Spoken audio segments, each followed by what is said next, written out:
the best parts of the Long Beach show is the exhibit of the Tyrant Collection. Here we have eagles of the Tyrant. This is the Eagles of the Tyrant Collection. This is part of the United States collection. The Tyrant Collection encompasses the entire world. He collects various countries and the tyrants of those particular countries. In the United States, of course, we have presidents, so he is focused on the very first United States coin. The Mint Act of 1792 authorized the eagle, which was equal to 10 silver dollars. So this was the largest gold coin until the mid-1800s when the $20 gold piece or double eagle was issued. But he felt like that the eagle was the most important United States coin. It was started to be struck in 1795 and was struck almost every year until 1933. And he has completed the entire collection from 1795 to 1933, and the most important part of it is the 1795 to 1804 variety set, which contains all 33 varieties, and he is the first collector to complete all 33 of the varieties of eagles. The eagle collection starts with 1795, and this is the first eagle struck. It's a Tarasca 1, Bass Dannreuther 1. The very first eagle struck in 1795 is a Mint State 65 example of the type. There are 33 different varieties, of which this is the first, and this is considered the pinnacle of variety collecting. The eagles, half eagles, and quarter eagles are very difficult to assemble, and the Tyrant Collection is the first collection to contain all 33 examples of the 1795 to 1804 eagles. The second coin is the extremely rare 1798 over 7, 7 stars on the left, 6 stars on the right variety, an extremely rare variety. The third example is the 1804 proof eagle from the King of Siam set. This was a diplomatic set that was given to Edmund Roberts on his voyage to negotiate trade treaties with 4 different countries. Unfortunately, he died after the second country, which was Siam, or today Thailand, and this set was passed down from the King of Siam to his grandson, and it reputedly was given to Anna of the famed of the King and I. Her descendants sold it in the 1960s to a London coin company, who then sold it to a United States coin company, and it's passed through several different hands and was purchased by the Tyrant a few years ago. So it is an extremely rare. There were 4 struck, there's 3 known. The next coin is an 1838 eagle of the Liberty Head type. This is called the Christian Gobert variety because the hair is different than the regular $10 gold pieces in later days. So this is one of 3 known proofs of this type. It's 1838. He also has the 1839 in proof. Again, only 3 known. The next one is an 1843, of which there's 5 or 6 known. The next one is unique. It's an 1857 proof $10 gold piece or eagle that even the United States Mint Collection does not have an example. The next coin is very famous. It was owned by several different collectors and dealers. It's an 1858 in perfect uncirculated condition that only a few coins are known and uncirculated, but this is by far the finest. These are interesting because of where they were discovered. This is an 1859 New Orleans Mint eagle that was recovered off of the SS Republic, a ship that went down in 1865 that was bringing gold and silver to New Orleans after the Civil War. The next coin is an 1864, also recovered from the SS Republic, again being brought to New Orleans for after the Civil War. The next coin is an 1875 eagle. in proof. They only made 20 of this particular example. And the next coin is an 1875 eagle in circulation strike, of which only 100 were struck, the rarest eagle of any date. The next coin is a superb example of an 1898 proof eagle. The next coin is a prototype, a 1907 wire edge 10 that only 500 were issued. Very rare type. The next date is a 1911 D made in Denver eagle that is one of the rarest of the 10 Indian type. This is the last United States gold coin dated 1933 that's really considered collectible. There is one 1933 double eagle, but none of the other 1933 double eagles are legal to own. The 1933 eagle is legal to own because some of those coins had been released before the Franklin Roosevelt order. However, very, very few of them had been released.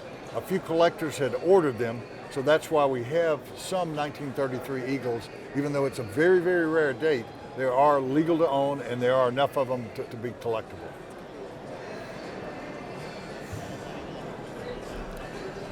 Here's an example of our very first eagle. This is a 1795 $10 gold piece or eagle that was struck right after the first variety that we looked at earlier. The next one is a 1795 9-leaf, an extremely rare variety.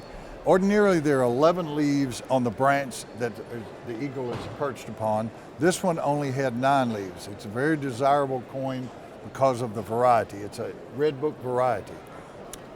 The next coin is an incredible 1795 Tarasca 4 Bass Dannreuther 4 eagle. It is in ultimate condition. It's a mint state 66 plus. This coin has had 4 owners since 1880. Thomas and Harrison Garrett bought this coin in 1880. It was sold in the Garrett collection in 1979 to the Pogue family. It was sold again by the Pogue family to a collector, and the Tyrant purchased it just recently. It is the finest known early eagle. The last of the 1795 varieties, Tarasca 5, Bass Dannreuther 5 different varieties of this particular issue, 1795. The next year is 1796. There's only one variety of this year. The next coin is a 1797 eagle, of which there are 4 varieties. Only one of them has the small eagle reverse. Then another one has the large eagle or heraldic eagle reverse. Then we come to an interesting situation. There were 2 1798 varieties, one with 9 stars on the left and 4 stars on the right. The other that we looked at earlier, the really rare one, has 7 stars on the left and 6 stars on the right. Then more 1797 varieties were struck after the 1798s. So there's 2 more 1797 large eagle varieties struck after the 1798s. The mint did not care as much as we do today about having the dates in perfect order. The next series is the 1799 series. There are 10 different varieties of 1799. The first variety, Tarasca 13 BD1, is the rarest. There are 5 or 6 examples known of that particular variety. There are 9 other varieties. 8 of them are small stars on the obverse, 2 of them are large stars. This is the highlight of the 1799s. In fact, this was the last eagle purchased to complete the 33 eagles. This is a 1799 large star, but it has a different reverse than the other one. This is a Tarasca 21, which is really a rare coin, very difficult to find. In 1800, they only made 1 variety. 1801, there's only 2 varieties. Then we get to 1803, there are 6 varieties. The Tyrant wanted to exhibit the coins in the order that they were struck. So therefore, we have some 1797 eagles after some 1798 eagles. So we have an interesting situation. The last 1803 eagle of the 6 varieties was struck after the single variety of 1804. So the only coin that's after that, the 33rd coin, is the 1804 eagle in proof that was in the highlight case. People often ask, why are there so many varieties of these early eagles? Well, actually, it's a very simple explanation. The dies would crack sometimes, and sometimes they would wear out. So every time a die would crack or wear out, they had to replace it. So they would duplicate these dies and have ones ready to strike coins. Remember, this was money in 1799, 1800. So they needed to make the coins to put into commerce. $10 was a lot of money in the early 1800s, and so they made sure that they had dies on hand to strike enough coins to satisfy the demand. People say, well, why didn't they use the same exact die? These were handmade dies. The general features were the same. The head punch was punched into the die. The eagle punch on the reverse was punched into the die. However, the letters, the stars, and the dates were punched in by hand. So therefore, each die is unique, and that creates a die variety. So each of these coins, even though they're very similar, have little minute details that are different. The next type of eagle, there was a hiatus between 1804 and 1838. Christian Gobrecht designed the first type, the no motto type, and these were only issued for 2 years, 1838 and 39. The difference is the hair over the ear is swooped back on the 38s and 39s. Then in the middle of 1839, the design was slightly changed to the more familiar no motto 10 lib that we are used to seeing. So this type is very, very rare, but the varieties after this are mainly the dates and the mint marks. So 1840 only was issued in Philadelphia. 1841 was issued in Philadelphia and New Orleans. Starting in 1842, sometimes they use different dates punches. So in 1842, we have a large date and a small date. So the punches that they use sometimes varied. They were bought from outside sources and they varied from year to year. 1842 also saw coins struck in New Orleans. So there's a 42-0. 1843 is represented by a proof and a circulation strike, and also New Orleans struck them in 1843 also. The various dates here, 44, 44-0, 45, 45-0, we come to the 1846, and there's a proof of this issue also. So the proof and the mint state coin from Philadelphia and the New Orleans date of 1846. In 1846 is a very interesting coin struck in New Orleans. It was long called an overdate, 1846/5, but more recent research believes it is a defective punch because the half dollar uses the same date punch and has the same defect. So it's really not a 46/5, but it is a special variety. 1847 we have, as usual, struck in Philadelphia and New Orleans. Same with 48, 49, 50, we come again like 1842, we have a large date and a small date. The logotypes, the numeral punches were bought from outside sources, so they varied sometimes from year to year. So in 1850, one set was a little larger than the other. Also in 1850, New Orleans struck coins, of course. 1851, Philadelphia and New Orleans again. 1852, Philadelphia and New Orleans. 1853, Philadelphia and New Orleans, although in 1853 we have an overdate. Again, this has been traditionally called an overdate. There are some people now that believe that this is just a die line in the 3. It's a debatable point. Then in 1854, we have the large and small date for the New Orleans issue. Again, the logotypes were bought from outside sources, so they vary in size. Also in 1854, the San Francisco Mint opened. We had the gold rush starting in 1849, and in 1854 they decided that we needed a mint on the West Coast, so they opened the San Francisco Mint in 1854. So now we have not only New Orleans struck eagles, we have San Francisco strucks. The same is true for 1855. You have 55 Philadelphia, New Orleans, and San Francisco. In 1861, the United States engaged in a civil war. The gold coins as well as the silver coins were hoarded, so the mintages dropped in those years. 1861, we have the proof and uncirculated, no New Orleans coins because New Orleans was part of the Confederacy, and so there were no 1861 O eagles or any other dates.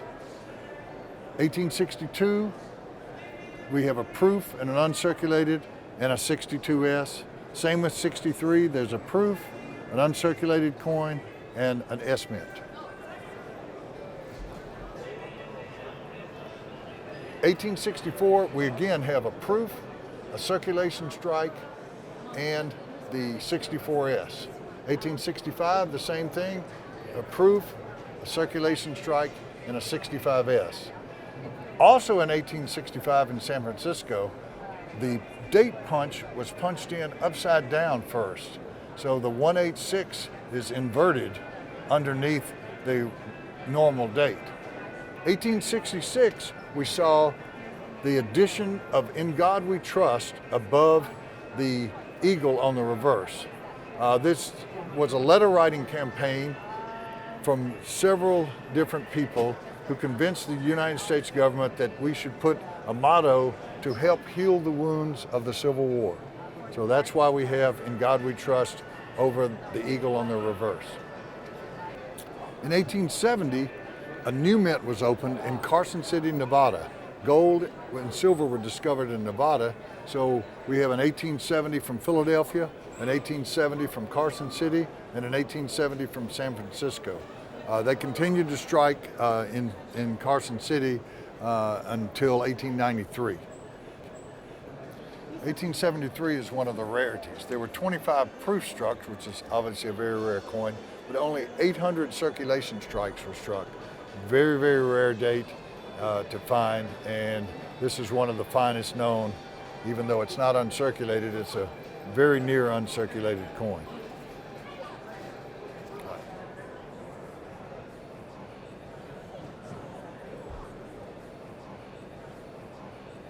1875 is a very interesting year. There were only 20 coins struck in proof and only 100 coins struck for circulation. We discussed these earlier, but this is one of the favorite dates of the Tyrant collector. He has 4 of approximately 9 or 10 known proofs, and he has 2 circulation strikes of approximately 8 to 10 known of the circulation strikes. It's the lowest mintage date of any eagle that was struck by the United States. 100 for circulation and 20 for the proofs. Even though the Civil War was over, gold was still being hoarded. The 1875 only had 100 pieces struck because during the Civil War and after the Civil War, gold was hoarded.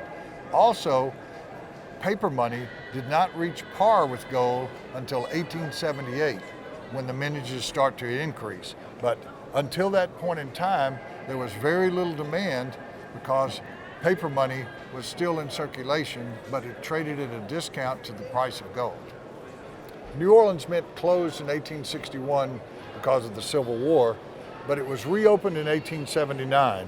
So we do have an 1879 New Orleans Mint eagle, although it's very, very rare. They only made 1,500. After gold and paper money reached par in late 1878, the mintages started increasing. More and more gold coins were struck. However, people started using, because paper money and gold reached par, people started using paper money. They knew they could take their paper money down to the bank and get a gold coin. So a lot of the larger gold coins were used with bank-to-bank transactions. So they were held as currency reserves.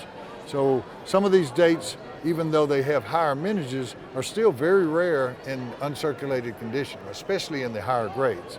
The proofs were only sold in proof sets from 1860 to 1880. Starting in 1881, the mintages change for the $10 gold pieces and the other denominations because you could actually buy them from the mint without buying the entire proof set. So they all have varying mintages for the proof gold coins. The premium was only 25 cents. So a proof $10 gold piece would cost you $10.25.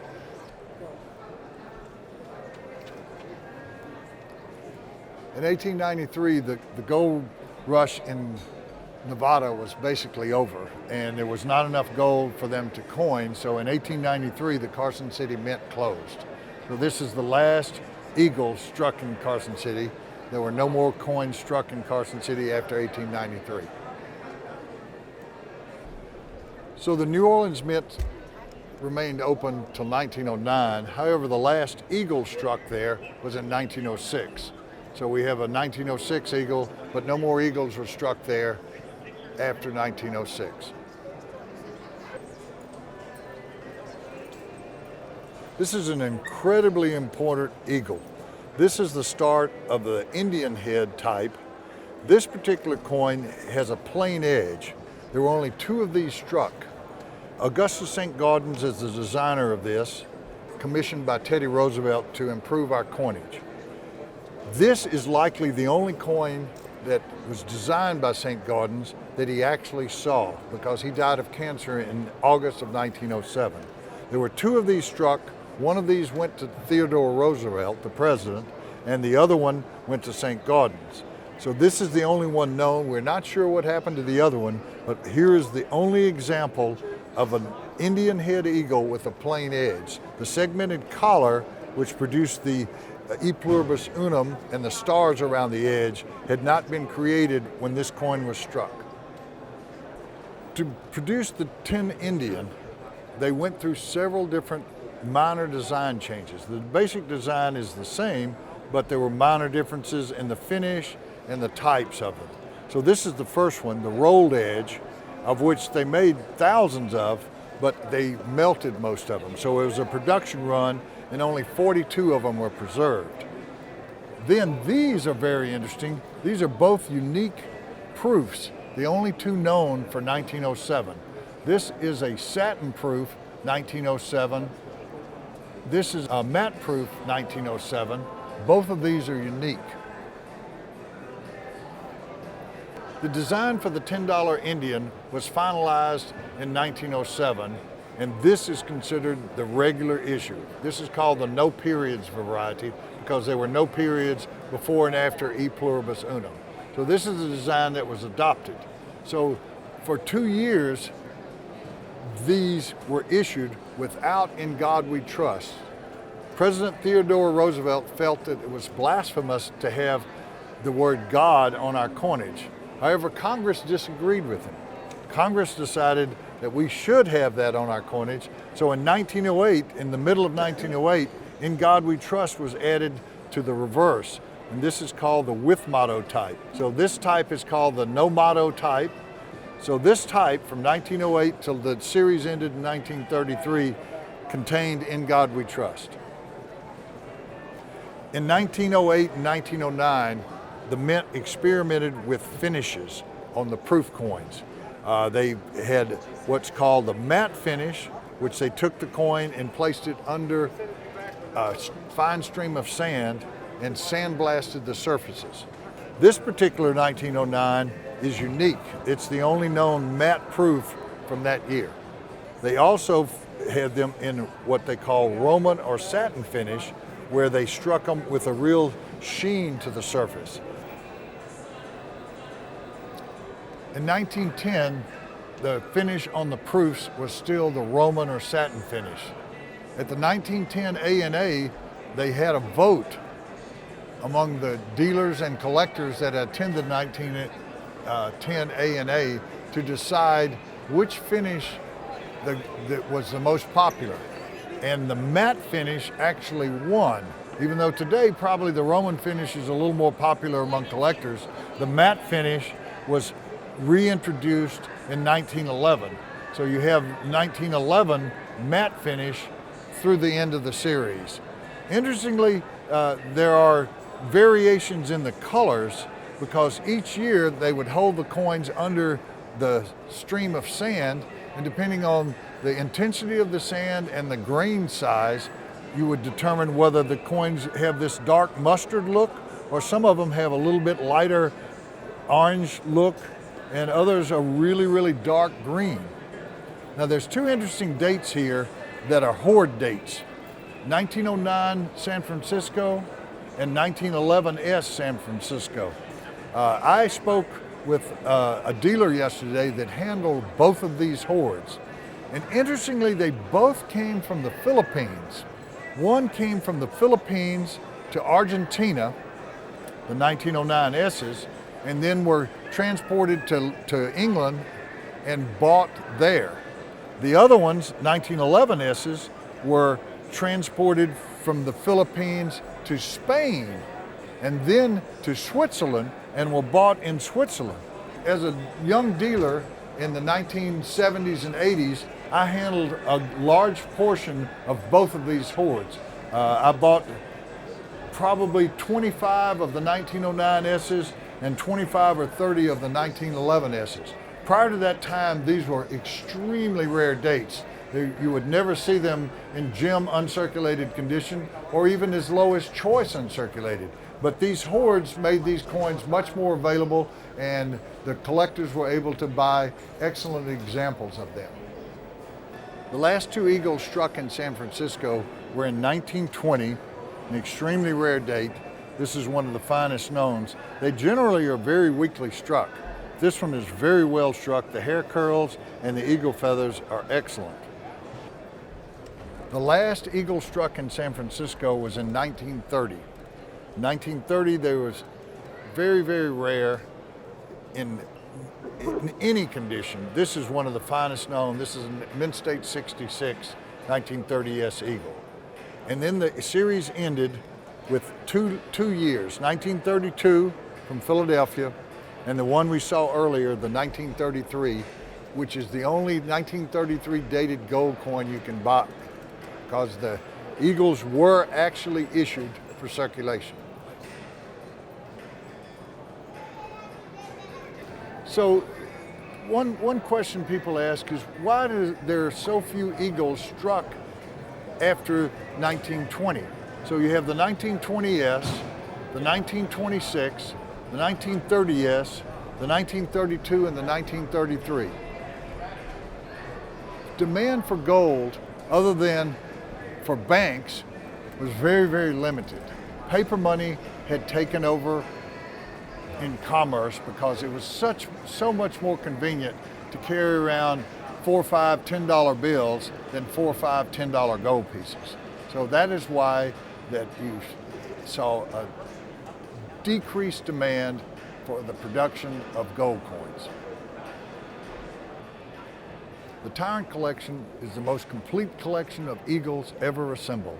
It is fantastic, and everyone should enjoy viewing this collection, as you will never see another collection like this.